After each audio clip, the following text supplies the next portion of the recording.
Assalamu alaikum cemaat tuğanlar kandaylar. Kırgız tuğanlar. Bana biz observasiya bolgan жерге keldik. Mantip kravatlardı alып kelip atабыз skladdan. Уже жайларды даярдашып атат. Мантип машиналардан түшүрүп второй волнага даярдалып атат. Мындай кроваттан азыр 5000 штук бар экен. Biz alıp келип атабыз мынтип ташыпчы. Ошо ишканалар пока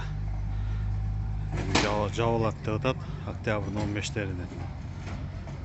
Уже могу обсервация боло турган жерлер карантин. Ушул жерге келдик. Мынтип кроваттарды ташып атат. Группаларга таркатып коесуздар.